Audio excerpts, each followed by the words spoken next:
राधे राधे दोस्तों। आज वो दिन है जिसका मैं साल भर इंतजार करती हूँ। आज है राधाष्टमी, यानी जो श्री राधा रानी है उनका आज जन्म दिवस है। तो श्री जी को भोग लगाने के लिए बिना लहसुन प्याज और टमाटर के एक सात्विक थाली बनाएंगे। और यहाँ पर मैंने जो जो चीजें बनाई है ना, वो हमारी राधा रानी को बहुत ज्यादा पसंद है। जैसे कि जो अरबी की सब्जी है, यानी कि दही वाली जो अरबी की सब्जी होती है वो बनाई है, चावल बनाया है, पूड़ी बनाई है और रबड़ी मालपुआ बनाया है, पंचामृत है और यहाँ पर एक मैंने पान भी रखा है जो कि श्री जी को बहुत ज्यादा पसंद है। तो चलिए आप भी मेरे साथ साथ ये जो सात्विक थाली है, यानी जो राधा रानी का भोग है, वो बनाइए। तो इसको बनाने के लिए सबसे पहले मैं यहाँ पे मालपुआ बनाऊंगी। तो इसके लिए यहाँ पर एक बाउल में मैंने 1 कप मैदा लिया है। आप चाहें तो मैदे की जगह आटे का भी यूज कर सकते हैं। और 3 टेबल स्पून यहाँ पर मैं सूजी डाल रही हूँ। सूजी डालने से क्या होता है ना, जो हमारा मालपुआ रहेगा उसमें काफी बढ़िया टेक्सचर आएगा। तो जरूर से डालिए। अगर आप चम्मच वगैरह से ले रहे हैं तो 3 से 4 चम्मच इसमें डाल दीजिए, सफिशियंट रहेगा। और 1 टेबल स्पून यहाँ पे मैं चीनी डाल रही हूँ। चीनी डालने से क्या होगा ना, जो हमारा मालपुआ रहेगा उसमें काफी बढ़िया कलर आता है, सुनहरा सुनहरा। तो जरूर डालिएगा। अगर आप चम्मच वगैरह से मेजर कर रहे हैं तो 1.5 चम्मच के आसपास चीनी इसमें डाल लीजिए। अब इन सबको इससे अच्छे से मिक्स कर देते हैं। अब इसको फेंटने के लिए या मिक्स करने के लिए मैं एक जो हैंड बीटर होता है ना, उसका विस्क वगैरह होता है उसका यूज़ कर रही हूँ। तो मैंने 1 कप मैदा लिया है, तो यहाँ पर मैंने 1 कप दूध लिया है, मतलब बराबर क्वांटिटी में दूध लिया है। और इसको हम मिक्स करते हुए अच्छे से घोल लेंगे। अब हमने इसमें सूजी का यूज़ किया है, तो सूजी जो है ना दूध को सोख लेती है, तो बाद में ये थोड़ा सा गाढ़ा हो जाएगा। तो मुझे यहाँ पर 1 कप से थोड़ा सा ज़्यादा दूध लगा था, मतलब 1.25 कप के आसपास। 1 कप से थोड़ा सा ही ज़्यादा लगा था। तो अभी मैं यहाँ पर 1 कप दूध डाल रही हूँ और इसको अच्छे तरीके से हम मिक्स कर लेंगे। और मिक्स करने के बाद इसको फेंट लेंगे। बाद में जब सूजी फूलेगी और उसमें कितने दूध की रिक्वायरमेंट होती है वो हम बाद में ऐड करेंगे। अब मैं यहाँ पर डाल रही हूँ 1/4 कप मिल्क पाउडर, जिससे काफ़ी ज़्यादा बढ़िया और रिच फ्लेवर आएगा। आप चाहे तो इसकी जगह मावा भी डाल सकते हैं, थोड़ा सा ही डालिएगा, लगभग 100 ग्राम के आसपास। और अगर वो भी नहीं डालना चाहते तो आप केला डाल सकते हैं। इसमें बहुत लोग केला भी डालते हैं। तो आप 2 पके हुए केले को अच्छे से मैश कर लीजिए, वो इसमें डाल लीजिए और फिर अच्छे तरीके से इसको फेंट लीजिए। अब सारी चीज़ें डाल दी हैं तो उसको अच्छे तरीके से फेंट लेते हैं। फेंटने से जो हमारे मालपुए हैं ना काफ़ी ज़्यादा बढ़िया बनते हैं। तो अच्छे से ज़रूर फेंटिएगा। तो चलिए एक बार बैटर चेक कर लेते हैं किस तरीके से है। ये देखिए, इसको मैंने कभी इस तरीके से गाढ़ा रखा है। अभी ये जो सूजी है ना और फूलेगी और ये जो बैटर है और गाढ़ा हो जाएगा। बाद में हमको इसमें थोड़ा सा दूध और ऐड करना पड़ेगा। तो चलिए, जो बैटर है मालपुए का ये रेडी हो गया है। तो अब इसको ढककर रख देते हैं और बढ़ते हैं नेक्स्ट स्टेप की तरफ। अब हम मालपुए के लिए चाशनी बनाएंगे। तो यहाँ एक कढ़ाई में मैंने 1 कटोरी चीनी ली है और 1 कटोरी पानी लिया है। मालपुए की जो चाशनी होती है ना, थोड़ी सी गाढ़ी गाढ़ी होती है और चिपचिपी होती है। मतलब अगर आप समझ पा रहे हैं तो मैं आपको बताती हूँ कि जिस तरीके से आप गुलाब जामुन बनाने के लिए या फिर जलेबी वगैरह बनाने के लिए चाशनी बनाते हैं, उससे थोड़ी सी गाढ़ी चाशनी रखिएगा। मतलब आपको एक तार की चाशनी नहीं रखना है, एक तार से पहले ही आप गैस को बंद कर दीजिएगा। आपको इसकी एक चिपचिपी सी चाशनी बनाकर रेडी करना है, लेकिन ज़्यादा गाढ़ी मत करिएगा, नहीं तो जो मालपुए ना वो ज़्यादा मीठे हो जाएंगे। ये देखिए, हमारी जो चाशनी है ना वो रेडी होने आई है। और ये देखिए, मैं आपको बता रही हूँ कि इस तरीके से आपको चाशनी बनाना है। इस तरीके से एक चिपचिपी चाशनी आपको बनाकर रेडी रखना है। ये देखिए, इस तरीके से कोई तार नहीं बन रहा है, बस ये थोड़ी सी स्टिकी चाशनी है। तो चलिए, जो हमारी चाशनी है वो भी रेडी हो गई है। अब इसको भी अच्छे से उबाल कर हम गैस की फ्लेम को बंद कर देते हैं। अब इसको साइड कर देते हैं। अब हम रबड़ी मालपुआ बना रहे हैं, तो हम इसके लिए अब रबड़ी बनाएंगे। तो यहाँ पर मैंने लगभग 700 ml के आसपास दूध लिया है और ये पैकेट वाला दूध है। अब रबड़ी बनाना तो सबको आता ही है, तो मैं पूरा प्रोसेस यहाँ पे नहीं बता रही हूँ, नहीं तो वीडियो जो है ना काफ़ी ज़्यादा बड़ा हो जाएगा। तो यहाँ पर दूध को गैस पर रख दीजिए। थोड़े से मोटे तले वाले बर्तन में रखिएगा, जिससे जो दूध है वो चिपकेगा नहीं। और गैस की फ्लेम को मीडियम टू लो पर रखिए, जिससे जो दूध है वो गिरेगा भी नहीं। और आप दूसरा काम करेंगे ना, जब तक आपकी जो रबड़ी है रेडी भी हो जाएगी। तो ये देखिए, जो हमारी रबड़ी है वो रेडी हो गई है। तो यहाँ पर मैं 1 टेबल स्पून चीनी डाल रही हूँ। आप चाहे तो रबड़ी को फीका भी रख सकते हैं, क्योंकि मालपुआ ऑलरेडी मीठा है। अगर आपको चाहे तो आप फीकी भी रख सकते हैं। अब इसमें चीनी डालने के बाद हम क्या करेंगे, मार्केट में जो खीर मसाला या दूध मसाला होता है पुष्प का या एवरेस्ट का, ईजिली मिल जाता है, वो हम डालेंगे, जिससे इसमें कलर भी आएगा और बहुत ही बढ़िया केसर वाली खुशबू भी आएगी। आप चाहे तो यहाँ पर केसर को भी थोड़ा सा दूध में भिगा लीजिए, वो डाल दीजिए। या तो फिर आप नहीं भी डालेंगे तो सिर्फ इलायची पाउडर डाल दीजिए, उससे भी बहुत बढ़िया फ्लेवर आ जाएगा। चीनी डालने के बाद इसको थोड़ा सा और बॉईल कर लीजिए, जिससे चीनी का जो फ्लेवर है ना कच्चा कच्चा नहीं आएगा, अच्छा वाला आएगा। अब ये जो केसर पाउडर है वो भी इसमें डाल देते हैं, जिससे इसमें बढ़िया सा कलर आ जाएगा। ये देखिए, इसको डालने के बाद अच्छे तरीके से मिक्स कर लेते हैं। अब ये डालने के बाद मुझे इसमें ड्राई फ्रूट्स थोड़े से कम लगे थे। वैसे तो जो पैकेट आता है ना, इसमें ड्राई फ्रूट वगैरह केसर वगैरह सब कुछ आता है, आपको उसके अलावा और कुछ एक्स्ट्रा डालने की ज़रूरत नहीं पड़ती है। लेकिन यहाँ पर मुझे थोड़ा सा ड्राई फ्रूट्स कम लग रहे थे, तो थोड़े से मैंने यहाँ पे पिस्ता की कतरन डाली है। ये तो 2 से 3 पिस्ता है, वो डाल देते हैं। जो हमारी रबड़ी है काफ़ी कम क्वांटिटी में, इसलिए 2 से 3 पिस्ता ही मैंने इसमें डाले हैं। तो चलिए हमारी रबड़ी रेडी हो गई है। तो अब इसको भी साइड कर देते हैं और अब हम बढ़ते हैं दूसरी चीज़ बनाने की तरफ। तो अब हम बनाएंगे दही वाली अरबी की सब्जी, जो कि राधा रानी को बहुत ज़्यादा पसंद है। तो इसके लिए यहाँ पर मैंने हाफ केजी अरबी ली है। इसको मैंने बढ़िया तरीके से धो लिया है। धोने के बाद हम क्या करेंगे, मैं इसको बॉईल करके बनाने वाली हूँ। तो इसको प्रेशर कुकर में डाल देते हैं धुली हुई अरबी को, और आधा कप पानी डालेंगे और हाई फ्लेम पर हम सिर्फ 2 सीटी लेंगे। इसकी 2 विसिल में ये अच्छे तरीके से कुक हो जाती है। उससे ज़्यादा कुक मत करिएगा, नहीं तो बहुत ज़्यादा चिपचिपी हो जाएगी और फिर वो बढ़िया नहीं बनेगी। आप जब ग्रेवी वगैरह में इसको डालेंगे ना, तो ये मैश होना स्टार्ट हो जाती है, घुलना स्टार्ट हो जाएगी। तो बस 2 विसिल लीजिए इसकी हाई फ्लेम पर और उसको कुक कर लीजिए। जब तक हमारी अरबी रेडी हो रही है तब तक हम इसकी ग्रेवी के लिए प्रिपरेशन करेंगे। तो इसके लिए यहाँ पर मैंने एक बाउल में हाफ जो कप होता है ना दही लिया है। अब यहाँ पर मैं घर का दही यूज़ कर रही हूँ, आप चाहे तो मार्केट वगैरह का भी यूज़ कर सकते हैं।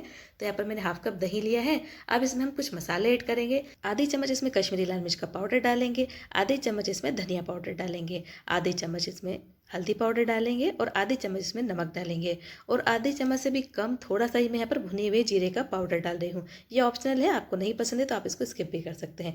अब इन सबको आप अच्छे तरीके से मिक्स कर लीजिए, कोई लम्स वगैरह नहीं रहना चाहिए, नहीं तो ग्रेवी में ना एक टेक्सचर आ जाता है। अगर आप अच्छे से मिक्स कर लेंगे तो जो आपकी ग्रेवी एकदम स्मूथ बनेगी। मैंने यहाँ पर घर का दही यूज़ किया है, इसलिए मेरी दही थोड़ी सी पतली है। आप चाहें तो यहाँ पर मार्केट के दही का भी यूज़ कर सकते हैं, जिससे जो आपकी ग्रेवी है और ज़्यादा गाढ़ी बनेगी। अब यहाँ पर मैंने कुछ खड़े मसाले लिए हैं। तो यहाँ पर मैंने थोड़े 2 लौंग लिए हैं, 4 से 5 यहाँ पर मैंने काली मिर्च ली है, और यहाँ पर मैंने एक बड़ी वाली इलायची के कुछ दाने लिए हैं। पूरी बड़ी इलायची मैंने नहीं ली है, बस उसके कुछ दाने लिए हैं, और एक मैंने यहाँ पर छोटी इलायची यानी हरी इलायची ली है। इन सबको मैंने इमाम दस्ते में अच्छे से कूट लिया है, और वो भी इसमें डाल देंगे अच्छे से, और इसको अच्छे से मिक्स कर देंगे। ये स्टेप अगर आप पहले से कर लेंगे तो ग्रेवी आपकी फटाफट बन जाएगी, यानी जो सब्ज़ी है ना वो फटाफट रेडी हो जाती है। तो चलिए अब इसको साइड कर देते हैं, और जो हमारी अरबी है उसको भी एक बार चेक कर लेते हैं। ये देखिए अच्छे तरीके से कुक हो गई है। जब आप इस पर चाकू डाल रहे हैं तो ये ईजिली इसमें जा रहा है।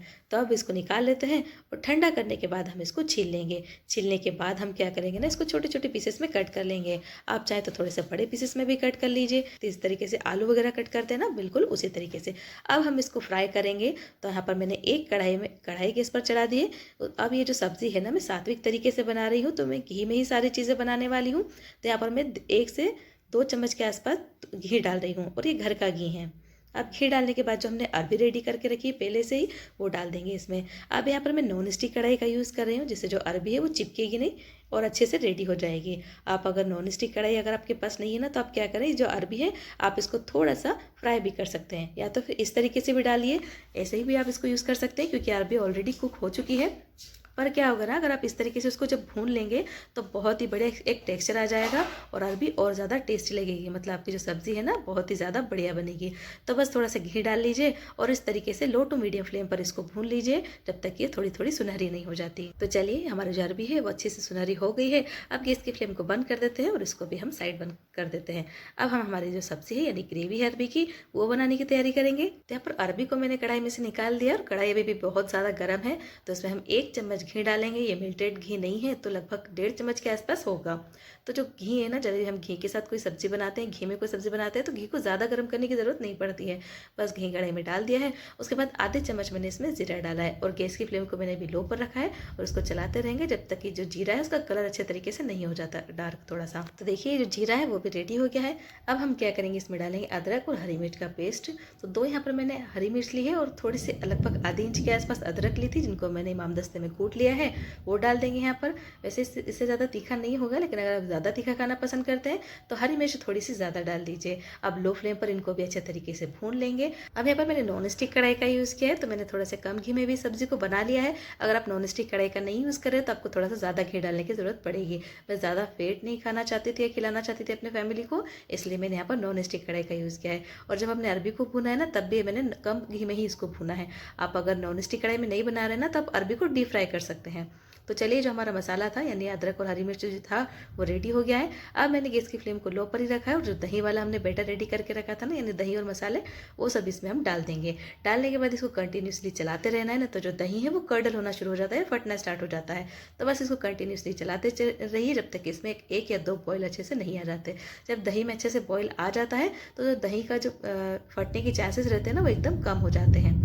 तो चलिए अभी आप देख रहे हैं कि हमने बहुत कम इसमें घी यूज़ किया है, लेकिन फिर भी जैसे ही दही जैसे बॉयल आना स्टार्ट हो जाता है ना, तो उसमें जो फैट है ना वो ऊपर आना शुरू हो जाता है, क्योंकि थोड़ा सा हमने घी है उसमें डाला है वो भी है, और दही में भी अपना खुद का फैट होता है वो भी आ जाता है।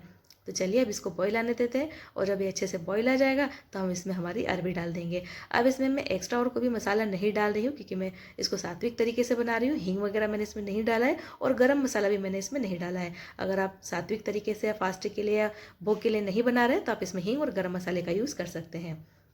तो चलिए इसमें बढ़िया तरीके से 2 से 3 बॉईल आ गए हैं, और हमने इसमें अरबी डाल दी है हमारी। अब मेरा जो दही था वो थोड़ा सा पतला था, तो मुझे इसमें पानी डालने की ज़रूरत नहीं पड़ी थी। अगर आपका दही गाढ़ा है तो जब आपका मसाला अच्छे से रेडी हो जाए तब आप उसमें पानी डाल लीजिए थोड़ा सा, फिर थोड़ा सा बॉईल आने दीजिए, उसके बाद आप इसमें अरबी डाल लीजिए। और ये जो सब्जी अभी आपको जितनी गाढ़ी दिख रही है ना, जब ये ठंडी होगी ना तब ये और ज़्यादा गाढ़ी होना स्टार्ट हो जाती है, क्योंकि जब हमने इसको अरबी को घी में फ्राई किया है ना तो अरबी थोड़ी सी ड्राई हो जाती है, और ये जो ग्रेवी है ना उसको सोखना स्टार्ट कर लेगी। तो बस इस चीज़ का भी ध्यान रखिएगा। अब जब सब्जी रेडी हो जाएगी तो इसमें थोड़ी सी कसूरी मेथी का पाउडर डाल लीजिए, और इसको अच्छे से मिक्स कर लीजिए, और गैस की फ्लेम को बंद कर दीजिए। अब इसमें हम जो सब्जी है ना वो रेडी हो गई है, तो थोड़ी सी बारीक कटी हुई हरी धनिया डालेंगे और सब्जी को फिनिश करेंगे। अब हमारी सब्जी भी रेडी हो गई है, तो इसको भी ढक देते हैं और साइड कर देते हैं। अब बढ़ते हैं हम दूसरी स्टेप की तरफ। अब हम बनाएंगे मालपुआ। तो यहाँ पर मैंने कढ़ाई चढ़ा दी है गैस पर, उसको गर्म होने के लिए रख दिया है, और जो मालपुए का बैटर है ना हमारा, जिसको हमने पहले से रेडी करके रखा है, वो थोड़ा सा गाढ़ा हो गया है, थोड़ा सा ही गाढ़ा हुआ है, ज़्यादा नहीं है। अब इसको अच्छे से मिक्स कर लेते हैं, और मिक्स करने के बाद इसमें 4 से 5 चम्मच थोड़ा सा हम दूध ऐड कर लेंगे, जिससे जो हमारा बैटर है थोड़ा सा पतला हो जाए। और डालने के बाद इसको बढ़िया तरीके से फेंट लीजिए, जिससे जो आपके मालपुए हैं वो भी बढ़िया बने। अब जो कढ़ाई है ना गर्म हो गई, इसमें हम घी डाल देते हैं। अब मैं जो मालपुआ है घी में फ्राई करने वाली हूँ, और जब मैं पूड़ी बनाऊंगी वो भी मैं घी में ही फ्राई करूँगी।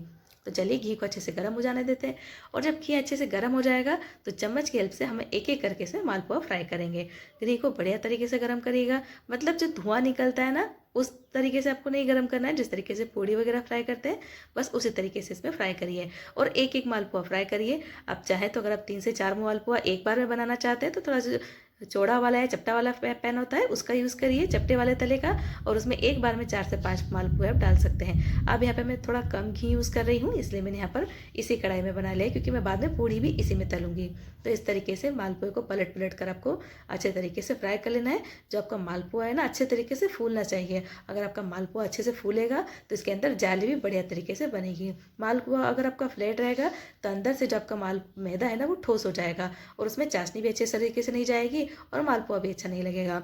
तो जो हमने चाशनी रेडी करके रखी है ना, एक एक करके मालपुआ फ्राई करिए और चाशनी में डाल दीजिए। चाशनी में डालने के बाद अलट पलट लीजिए उसको, और फिर उसको निकाल लीजिए। अब ये जो मालपुआ है ना काफ़ी ज़्यादा इन्होंने चाशनी पी ली है, तो इनको मैं सबको एक साथ इस तरीके से लगा रही हूँ, इकट्ठा कर रही हूँ, और इस तरीके से दबा के सारी चाशनी निकाल रही हूँ, नहीं तो ये ज़्यादा मीठे हो जाएंगे। तो चलिए जो मालपुए की चाशनी है उसको इस तरीके से दबा कर निकाल लेते हैं। अब हमारे जो मालपुए हैं वो रेडी हो गए हैं, ये देखिए दिख रहे हैं ना एकदम जूसी और टेस्टी मालपुए। तो चलिए अब ये भी रेडी हो गए, तो इसको भी साइड कर देते हैं, और अब हम बनाएंगे पूड़ी। तो यहाँ पर पूड़ी का आटा मैंने पहले से ही लगा कर रेडी रखा था, जिस तरीके से हम नॉर्मल आटा लगाते हैं गेहूं का रोटी बनाने के लिए, बिल्कुल उसी तरीके से मैंने लगाया, लेकिन थोड़ा सा गाढ़ा आटा लगाया था, यानी थोड़ा सा टाइट आटा लगाया था मैंने। और उसमें मैंने नमक डाला है और थोड़ी सी कसूरी मेथी डाली है, और अच्छे से गूँथ लीजिए। उसके बाद इसकी पूड़ियाँ बेल लीजिए और हाई फ्लेम पर इसको तलिए, जिससे जो आपकी पूड़ियाँ हैं बढ़िया तरीके से फूलेगी। जब आप पूड़ी को तेल में डालते हैं, जब आपका तेल या घी अच्छे तरीके से गर्म होना चाहिए। आप जब एक बार इसको घी में डाल देते हैं तो गैस की फ्लेम को लो कर दीजिए, और उसको जब फूल जाएगी ना तो लो फ्लेम पर इसको दोनों तरफ से पलट के फ्राई कर लीजिए। अब आटा सबको गूंथना आता है, इसलिए यहाँ पर मैंने आटा लगाने की आटा गूंथने की रेसिपी यहाँ पर नहीं शेयर की है, नहीं तो वीडियो काफ़ी ज़्यादा लंबा हो जाता। वीडियो छोटा सा रहे, ज़्यादा लेंदी ना रहे, आप उसको पूरा देख सके, इसलिए मैंने यहाँ पर आटा लगाने की रेसिपी नहीं शेयर की है। अब आपको एक टिप और देती हूँ, जिससे आज आपकी पूड़ियाँ हैं और ज़्यादा टेस्टी बनेगी। अगर आप भोग के लिए या प्रसाद के लिए पूड़ी नहीं बना रहे हैं, तो जब आप आटा लगाते हैं ना, जब आटे में सिर्फ आटा रखिए, नमक और थोड़ी सी कलौंजी और थोड़ी सी कसूरी मेथी डालिए, जिससे जो आपकी पूड़ियाँ हैं बहुत ज़्यादा टेस्टी लगेगी और बहुत ज़्यादा फ्लेवरफुल लगेगी। ऐसा लगेगा जैसे आपने इसको मैदे से बनाई है, फिर मैदे की पूड़ियाँ रहेगी, आटे की पूड़ी, लेकिन इसमें मैदे वाला फ्लेवर आएगा, और पूड़ियाँ बहुत ज़्यादा टेस्टी लगेगी। आपको सब्जी वगैरह की ज़रूरत पड़ेगी नहीं, इन पूड़ियों को आप ऐसे ही खा पाएंगे। अब यहाँ पर मैंने कलौंजी इसलिए नहीं डाली क्योंकि कलौंजी फास्ट में नहीं जाती है या फिर भोग में नहीं जाती है, तो यहाँ पर मैंने सिर्फ कसूरी मेथी का यूज़ किया है। तो चलिए मैंने भोग के लिए जो पूड़ियाँ हैं उनको भी घी में तल लिया है और उनको निकाल लिया है। तो चलिए हमारी सारी चीज़ें लगभग रेडी हो गई है, तब हम इसकी प्लेटिंग कर लेते हैं श्री राधा रानी को भोग लगाने के लिए। तो यहाँ मैंने एक पीतल की थाली ली है। अब पीतल की कटोरी में सबसे पहले मैंने मालपुए रखे दो, और उसमें जो हमने रबड़ी रेडी करके रखी थी ना वो इस तरीके से डाल देंगे, और थोड़े से यहाँ पे मैंने पिस्ता कट के रखे हैं, वो भी इसके ऊपर डाल देते हैं, जो कि सुंदर दिखेगा। अब ये दही वाली अरबी की सब्जी, जो कि हमारे राधा रानी की प्रिय सब्जी है, उसको भी रख देते हैं यहाँ पर, और पूड़ी भी रख देते हैं यहीं पर साइड में ही। अब यहाँ पर मैंने पंचामृत बनाया है, वो भी यहाँ रख देते हैं। पंचामृत तो सबको पता ही है, 5 चीज़ें होती हैं इसमें, और ये हर पूजा वगैरह में सबसे ज़्यादा इंपॉर्टेंट होता है। और जो भी प्रसाद बनाते हैं उसमें सबसे ज़्यादा ज़रूरी होते हैं तुलसी के पत्ते। किसी भी भोग वगैरह या प्रसाद वगैरह को जो भगवान है ना, बिना तुलसी के पत्ते के ग्रहण नहीं करते, स्वीकार नहीं करते, तो इन सब में तुलसी के पत्ते डाल देते हैं। और ये पान यहाँ पर मैं रख रही हूँ, जिसको मैंने मार्केट से ही खरीदा है, पान मैंने घर पे नहीं बनाया है। और ये जो चावल है वो भी यहाँ पर रख देते हैं। अब चावल नॉर्मल मैंने बेसिक तरीके से बनाया, कुकर में सिर्फ थोड़ा सा घी डालकर जीरा डाला है, 4 लौंग और 4 काली मिर्च डाले हैं, उसको डालकर प्रेशर कुकर में मैंने कुक कर लिया नमक डालकर। तो चावल बनाना सबको आता है, इसलिए वीडियो थोड़ा सा ज़्यादा लेंथी ना रहे या बड़ा ना रहे, इसलिए मैंने चावल की रेसिपी भी यहाँ शेयर नहीं की है। तो बस बेसिक तरीके से चावल को बना लीजिए। जो राधा रानी है उनको मीठा चावल का भोग लगता है, तो आप मीठा चावल बना लीजिए, केसर भात बना लीजिए, या तो फिर खीर बना लीजिए। यहाँ पर मैंने फीका ही चावल बनाया है, लेकिन उसके ऊपर फिर मैंने थोड़ी सी चीनी और थोड़ा सा मेल्टेड घी डाला है, जिससे ये मीठा हो गया और भोग के लिए रेडी हो गया है। तो चलिए, अब राधा रानी की प्रिय व्यंजनों वाली सात्विक थाली रेडी हो गई है, तो अब इनसे हम राधा रानी को भोग भी लगा देते हैं। अगर आपको मेरी ये सात्विक थाली की रेसिपी पसंद आई है तो चैनल को लाइक, शेयर और सब्सक्राइब जरूर करिएगा। फेसबुक पर देख रहे हैं तो पेज को लाइक और फॉलो जरूर करिएगा। मिलते हैं नेक्स्ट रेसिपी में, तब तक के लिए राधे राधे।